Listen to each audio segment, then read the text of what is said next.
بسم اللہ الرحمن الرحیم الحمدللہ رب العالمین وبہ نستعین۔ دوستو، موجودہ دور میں مسلمانوں کے درمیان ایمان کی کمزوری بالکل ظاہر اور باہر ہے۔ یعنی جدھر دیکھو ادھر ایمان کی کمزوری ہمیں آپس میں نظر آتی ہے۔ دل کی سختی اور تنگ دلی کا ہر آدمی کو شکایت کرتے آپ سنیں گے۔ کوئی کہتا ہے کہ جی میرا دل بڑا سخت ہو گیا ہے، کوئی کہتا ہے کہ عبادت میں کوئی مزہ نہیں آتا ہے، اور کوئی کہتا ہے کہ جی میرا دل بڑا کمزور ہو گیا ہے دین کے بارے میں، اور کوئی کہتا ہے جی میں قرآن پڑھتا ہوں تو کوئی میری مزہ نہیں آتا، میری لذت نہیں آتی ہے قرآن کے پڑھنے میں۔ اور اسی طرح سے بہت سارے لوگ کہتے ہیں جی گناہ میرے سے ہوتے جا رہے ہیں، اور بہت سارے یہ تمام امراض ہیں، بیماریاں ہیں جو انسانوں کے اندر آج مسلمانوں کے درمیان عام ہیں۔ تو اس سلسلے میں پہلی بات یہ ہے کہ دل اس کا بنیادی حصہ ہے کہ دل آدمی کتنا پاک صاف رکھا ہے، کیونکہ اللہ کے نبی صلی اللہ علیہ وسلم نے فرمایا کہ انما سمی القلب من تقلبہ، دل پلٹتا رہتا ہے، دل بدلتا رہتا ہے، دل ہمیشہ ایک دوسرے سے فوراً اس کے اندر خیالات وسوسے ہمیشہ بنے رہتے ہیں، اس لیے اس کو دل کہا گیا ہے۔ اور اللہ کے نبی نے فرمایا کہ دل کی مثال اس پتنگے کی طرح ہے یا اس ریشے کی طرح ہے جو کسی درخت پر اٹکا ہوا ہے، اور ہوا اس کو وہاں سے اوپر سے نیچے، نیچے سے اوپر الٹا سیدھا کرتی رہتی ہے۔ ایک اور روایت میں یہ حدیث مسند احمد کے اندر صحیح جامع کے اندر آئی ہے۔ دوسری روایت ہے کہ مثل القلب کمثل ریشہ، کہ وہ ایک پتنگے کی طرح اور ایک ریشہ یعنی ایک ہوا میں اڑنے والا ایک پتنگے کی طرح ہوتا ہے، جیسے زمین کھلی زمین کے اندر پڑا ہو، ہوا اس کو الٹ پلٹ کرتی رہتی ہے۔ جی یہ حدیث ابن ابی عاصم نے روایت کی ہے، اور یہ حدیث صحیح ہے، البانی نے اس کو صحیح قرار دیا ہے۔ اور یہ دل ہمیشہ شدت کے ساتھ بدلتا رہتا ہے، تو اس لیے دل کے لیے نبی علیہ الصلوۃ والسلام نے فرمایا لقلب ابن آدم اسرع تقلبا من القدر، کہ یہ قدر یعنی ہانڈی جس طرح سے ہانڈی میں کھولتا ہے اوپر سے نیچے، نیچے سے اوپر، دل بھی ابن آدم کا اسی طرح سے الٹ پلٹ ہوتا رہتا ہے، اور جب اس کے اندر ہانڈی کے اندر کھولنے لگتی ہے چیزیں تو دل بھی اسی طرح سے بدلتا رہتا ہے۔ یہ حدیث ہے۔ ایک اور حدیث ہے اشد انقلاب من القدر، وہ ہانڈی میں جس طرح سے پکنے والی چیز الٹ پلٹ ہوتی ہے، اس سے بھی زیادہ شدید دل پلٹنے لگتا ہے جب جیسے ہانڈی میں جب کھولنا شروع کرتا ہے تو جیسے اوپر کی نیچے، نیچے نیچے سے اوپر ہوتی ہے، ویسے دل بھی بدلتا رہتا ہے۔ اللہ سبحانہ و تعالیٰ سے ہمیشہ آپ دعا کرتے کہ یا مقلب القلوب ثبت قلوبنا علی دینک۔ اور حضرت عبداللہ ابن عمر ابن العاص رضی اللہ تعالیٰ عنہ کہتے ہیں رسول اللہ صلی اللہ علیہ وسلم سے میں نے فرماتے ہوئے سنا، آپ نے فرمایا کہ ابن آدم کے دل تمام کے تمام بین اصبعین من اصابع الرحمن، رحمان کی انگلیوں کے بیچ میں، دو انگلیوں کے بیچ میں ہے، رحمان کی انگلیوں میں، دو انگلیوں کے بیچ میں تمام بنی آدم کے دل ہیں، اور کقلب واحد، ایک دل کے مانند ہیں، یصرفہ عن حیث یشاء، جیسے چاہتا اللہ تبارک و تعالیٰ دلوں کو بدل دیتا ہے۔ اس لیے رسول اللہ صلی اللہ علیہ وسلم ہمیشہ یہ دعا فرماتے اللہم مصرف القلوب صرف قلوبنا علی طاعتک، اے اللہ دلوں کے پلٹنے والے ہمارے دلوں کو تیری اطاعت میں بدل دے۔ صحیح مسلم کی حدیث ہے۔ اور بے شک اللہ رب العالمین فرماتا ہے ان اللہ یحول بین المرء وقلبہ، اللہ تعالیٰ حائل ہو جاتا ہے انسان اور اس کے دل کے بیچ میں، اور انسان روز قیامت کامیاب نہیں ہوگا، وہ نجات نہیں پائے گا الا من اتی اللہ بقلب سلیم، مگر جو قلب سلیم سے مراد ایمان اور توحید اور عقیدہ صحیح لے کر آئے، وہ انسان عمل صالح والا دل لے کر آئے اور قلب سلیم لے کر آئے تو وہ کامیاب ہوگا۔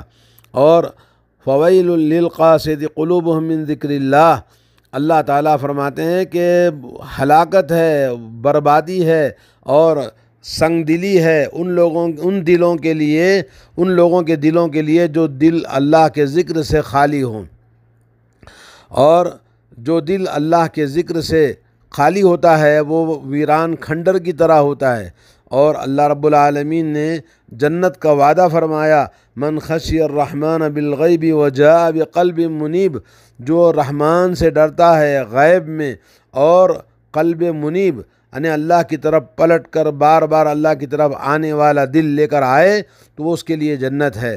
تو آدمی کو چاہیے کہ ہمیشہ اپنے دل کی حفاظت کرے، اس سے پہلے کہ اس کے دل کے اوپر زنگ چڑھ جائے اور میل کچیل آ جائے اور وہ دل اس کا سیاہ ہو جائے اور اس کا دل اس کے امراض میں گر جائے، بیماریاں اس کو لگ جائیں، اور وہ دل جس کے اوپر اللہ تعالیٰ نے فرمایا کہ زنگ چڑھ جاتا ہے اور وہ دل ہلاک ہو جاتا ہے، اور اسی طرح سے وہ دل جس کا بیمار ہو جائے وہ بہت ہی خطرہ اور بہت خطرناک چیز ہے۔ اللہ نے ہمیں قلب القاسی یعنی سنگ دلی سے ڈرایا ہے، اور قلب مقفل وہ دل جس کے اوپر تالا پڑا ہوا ہے، اور وہ دل جو بیمار ہے، وہ دل جو اندھا ہے، وہ دل جس کے اوپر غلاف چڑھا ہوا ہے، اور وہ دل جو الٹا لٹکا ہوا ہے، وہ دل جس کے اوپر مہر لگی ہوئی ہے، اور وہ دل جس کو اندھا بنا دیا، جس کو نہ دکھائی دیتا ہے نہ سجائی دیتا ہے۔ آنکھیں جو نظر آتی ہیں وہ آنکھیں اندھی نہیں ہوتی، بلکہ دل کی آنکھیں اندھی ہو جاتی ہیں۔ فلما زاغوا ازاغ اللہ قلوبہم، اللہ تعالیٰ جب انہوں نے دین سے منہ موڑ لیا تو اللہ نے ان کے دلوں کو موڑ دیا دین توحید سے۔ آج مسلمانوں کا اکثر حال یہی ہے۔ آئیے ایمان کی کمزوری کے کچھ مظاہر، ایمان کی کمزوری کیسے ہمیں معلوم کرنی چاہیے ان کے ذریعے آپ کو بتاؤں۔ سب سے پہلے نمبر 1 گناہ۔ آدمی گناہوں میں اگر لگا ہوا ہے، نافرمانیوں میں لگا ہوا ہے تو سمجھ لیجئے کہ اس کا ایمان کمزور ہے۔ دوسرا یہ کہ دل کی سختی، دل نرم نہیں ہوتا، پسیجتا نہیں ہے، کسی کی موت کو دیکھ کر، کسی کے جنازے کو اٹھا کر، کسی کو اپنے ہاتھوں سے دفن کر کے اس کے اوپر کچھ احساس نہیں ہوتا۔ اور نمبر 3 ہے کہ آدمی عبادتیں مکمل طور پر کر نہیں پاتا ہے، اور عبادتوں کے اندر وہ انسان اچھی طرح سے دل لگا کے عبادت نہ کرے تو سمجھ لیجئے اس کا ایمان کمزور ہے۔ نمبر 4 یہ کہ وہ عبادتوں میں سستی اور کاہلی کرتا ہے۔ وَإِذَا قَامُوا إِلَى الصَّلَاةِ قَامُوا كُسَالَىٰ، نماز میں جب کھڑے ہوتے ہیں تو کاہلی اور سستی کے ساتھ کھڑے ہوتے ہیں۔ نمبر 5 دل کے اندر تنگی، ہمیشہ دل اس کا تنگ رہتا ہے اور اس کا دل میں کشادگی نہیں ہوتی، خوشی نہیں رہتی ہے دین کے معاملے میں۔ نمبر 6 اس کا دل قرآن کریم سے متاثر نہیں ہوتا ہے، اور جو دل قرآن کریم افلا تدبرون القرآن ام علی قلوب اقفالها، اللہ نے کہا کہ تمہارے دلوں پہ تالے پڑے ہوئے ہیں، تم سمجھ کے قرآن نہیں پڑھتے۔ تو قرآن سے دل نفرت کرتا ہے، لیکن گانے سنے گا، قوالیاں سنے گا، صبح اٹھتے ہی وہ یہ چیزیں سنے گا، لیکن قرآن سننے کے لیے دل نہیں لگتا ہے، قرآن پڑھنے کے لیے دل نہیں لگتا ہے، تو سمجھ لیجئے اس کا دل غفلت میں پڑا ہوا ہے۔ نمبر 7 ہے غفلت میں کہ آدمی غافل ہو۔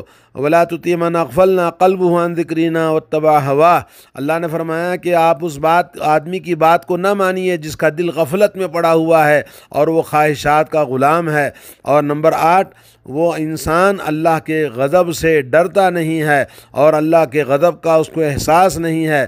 نمبر 9 وہ ہمیشہ حب الظہور، اس کے اندر یہ محبت ہوتی ہے کہ میں اپنے آپ کو لوگوں کے سامنے بڑا آدمی دکھاؤں، اور اپنے جو چیز نہیں ہے اس سے زیادہ اپنے آپ کو دکھانا، لوگوں میں اپنے اندر جو چیز نہیں ہے وہ لوگوں کے سامنے یہ ظاہر کرنا کہ اس کے پاس سب کچھ ہے۔ نمبر 10 وہ آدمی بخیل ہوتا ہے اور لالچی ہوتا ہے، اور جس کا دل کمزور ہے، جس کا ایمان کمزور ہے، وہ انسان ہمیشہ لالچ اور بخیل، اور وہ انسان اللہ کے راستے میں خرچ کرنا اس کے ہاتھ نہیں اٹھتے ہیں۔ اور نمبر 11 وہ ایسی بات کہتا ہے جو وہ کرتا نہیں ہے، ایمان کی کمزوری کی نشانی یہ ہے۔ نمبر 11 کہ وہ ایسی بات کہتا ہے جو خود کرتا نہیں ہے۔ نمبر 12 یہ ہے ایمان کی کمزوری کی نشانی کہ وہ ایمان مسلمانوں کی کمزوری سے اس کو خوشی ہوتی ہے۔ مسلمان کہیں ناکام ہو جائیں تو وہ اپنے اندر خوشی محسوس کرتا ہے، اور ایسا بے ایمان، یہ ایمان اس کا بالکل کمزور ہے۔ اور نمبر 13 انسان کے اندر تقوی، اللہ کا خوف بالکل کم ہوتا ہے۔ نمبر 14 وہ نیکی اور بھلائی کے کاموں کو حقیر سمجھتا ہے۔ جو نیکی کے کاموں میں محنت کر رہے ہیں، والذین جاہدوا فینا لنہدینہم سبلنا وان اللہ لمع المحسنین، جو لوگ اللہ کے راستے میں محنت کر رہے ہیں اللہ ان کے ساتھ میں ہے، اور نیکوکاروں کے ساتھ ہمیشہ اللہ تعالیٰ ہوتا ہے، مگر ایسے نیکوکاروں کے ساتھ میں وہ حقارت کے ساتھ دیکھتا ہے، تو یہ ایمان کی کمزوری ہے۔ نمبر 15 وہ مسلمانوں کے مسائل کا اہتمام نہیں کرتا، بلکہ وہ مسلمانوں کے چیزوں سے بالکل الگ تھلگ اپنی زندگی، بولے ہمیں کیا پڑا ہے، اس طرح سے گزارتا ہے۔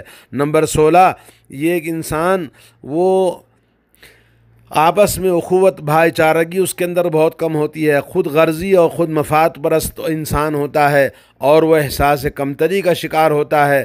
نمبر 16 اس کے اندر ذمہ داری کم ہوتی ہے۔ جو انسان کمزور ہوتا ہے ایمان میں، اس کی ذمہ داری کا احساس بھی اس کے اندر کمزور ہو جاتا ہے۔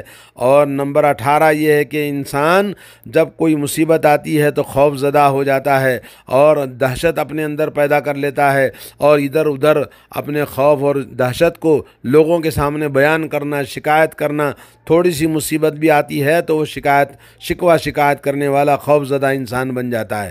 نمبر 19 وہ انسان کثرت سے لوگوں کے ساتھ میں زبان دراز ہوتا ہے، اور بہت ہی شکی مزاج ہوتا ہے۔ جو ایمان کمزور جس کا ہوتا ہے، اس کا دل کمزور ہوتا ہے تو بہت ہی شکی مزاج بھی ہوتا ہے۔ نمبر 20 یہ ہے کہ وہ دنیا سے اس کا تعلق زیادہ جڑا رہتا ہے۔ اور نمبر 21 یہ ہے کہ وہ انسان وہ ایمان کی لذت اور ایمان کی مٹھاس اور ایمان کی چیزوں کو سننے کے لیے اس کا دل اکتا جاتا ہے۔ اور نمبر 22 یہ ہے کہ وہ اپنے نفس کی تمام چیزوں کا اہتمام کرنے میں بڑا غلو کرتا ہے۔ جی تو اس طرح سے ایمان انسان کا جو آج ہم اپنے معاشرے میں اگر غور کریں گے تو اکثر مسلمانوں کی زندگی میں یہ زبانوں پر گلا شکوہ اور یہ کہنا جو کچھ بھی ہم دیکھ رہے ہیں، یہ سب ایمان کی کمزوری کی علامت ہے۔ تو انشاءاللہ کل آپ کو بتائیں گے کہ ایمان کی کمزوری کے یہ چیزیں ہیں، اس کے اسباب کیا ہیں اور اس کا علاج کیا ہے، انشاءاللہ کل آپ کو بتائیں گے۔ تو مختصر یہ ہے کہ ایمان آج ہمارے معاشرے میں کمزور ہو چکا ہے، اس کی فکر کرنی چاہیے۔ جب تک ایمان مضبوط نہیں ہوگا، لوگ مسلمان مضبوط نہیں ہوگا، اس کا دل مضبوط نہیں ہوگا، وہ نہ دنیا میں کسی کام کے قابل ہو سکتا ہے۔ آج مسلمانوں کے دل کمزور ہو گئے، اس لیے چھوٹی سی آواز پر، چھوٹی سی مصیبت پر، چھوٹی سی چیزوں پر وہ انسان گھبرا جاتا ہے اور گھروں میں چھپ جاتا ہے، اور وہ بھئی ہمیں کیا پڑا ہے، ان کا معاملہ ہے، یہ کہتا ہے۔ تو اس کو مسلمانوں سے، ایمان سے، اسلام سے کوئی دلچسپی نہیں ہوتی ہے۔ تو آج ہمیں ضرورت ہے اپنے ایمان کو ٹٹولیں اور ایمان کو ڈھونڈیں اور اپنے ایمان کی اصلاح کریں۔ اللہ تعالیٰ سے دعا ہے کہ اللہ تعالیٰ مسلمانوں کو دوبارہ اپنے ایمان کی طرف پلٹ آنے، ایمان کی اصلاح کرنے اور اپنے ایمان کی کمزوریوں کو دور کرنے کی توفیق عطا فرمائے۔ السلام علیکم ورحمۃ اللہ وبرکاتہ۔